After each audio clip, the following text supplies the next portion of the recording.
ஆசிரியர் தகுதி தேர்வில் தேர்ச்சி பெற்றவர்கள் சென்னை எழும்பூரில் போராட்டத்தில் ஈடுபட்டு வருகிறார்கள். பணி நியமனம் செய்ய வலியுறுத்தி அவர்கள் இந்த போராட்டத்தை முன்னெடுத்திருக்கிறார்கள். தங்களை பணி நியமனம் செய்ய வேண்டும் என வலியுறுத்தி கையில் தட்டி ஏந்தி முழக்கம் எழுப்பியவாறு அவர்கள் இந்த போராட்டத்தில் ஈடுபட்டிருக்கிறார்கள். கூடுதல் விவரங்களை வழங்குவதற்காக செய்தியாளர் சுரேஷ் இணைந்திருக்கிறார். சுரேஷ், என்ன விவரம்? திலகவதி, சென்னை எழும்பூரில் இருக்கக்கூடிய காந்தி இர்வின் சாலையில் தான் தற்போது ஆசிரியர் தகுதி தேர்வில் தேர்ச்சி பெற்றிருக்கக்கூடிய ஆசிரியர்கள் அவர்கள் அதன் பிறகாக நியமன தேர்விலும் தேர்ச்சி பெற்றிருக்கிறார்கள். ஆசிரியர் தகுதி தேர்வை கடந்து நியமன தேர்விலும் தேர்ச்சி பெற்றிருக்கக்கூடிய தங்களுக்கு பணி வழங்க வேண்டும் என்ற கோரிக்கை வலியுறுத்தி தான் தற்போது போராட்டத்தில் ஈடுபட்டு வருகிறார்கள்.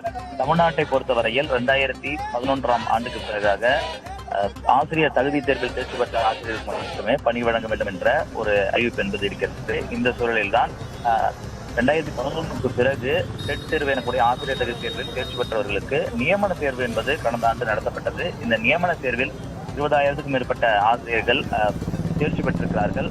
ஆனால் குறைந்த எண்ணிக்கையில் தான் பணி நியமனம் என்பது வழங்கப்பட்டிருக்கிறது. ஆகவே இந்த பணி நியமன தேர்வில் தேர்ச்சி பெற்றக்கூடிய மற்ற ஆசிரியர்களுக்கும் உடனடியாக பணி நியமன வழங்க வேண்டும் என்ற கோரிக்கை வலியுறுத்தி தான் தற்பொழுது போராட்டத்தில் ஈடுபட்டு வருகிறார்கள்.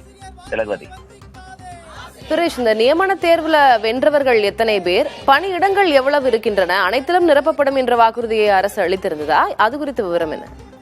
பணி நியமன தேர்வு என்பது எவ்வளவு காலி இடங்கள் இருக்கிறதோ அதனை பொறுத்து நியமனம் செய்வதற்காகவே நடத்தப்பட்டது. டெட் தேர்வில் தேர்ச்சி பெற்றவர்கள் சுமார் 50,000க்கும் மேற்பட்டு இருக்கக்கூடிய நிலையில் காலி பணியிடங்கள் என்பது சுமார் 2,000 முதல் 4,000 காலி பணியிடங்கள் அறிவிக்கப்பட்டு அதற்கான நியமன தேர்வு நடத்தப்பட்டது.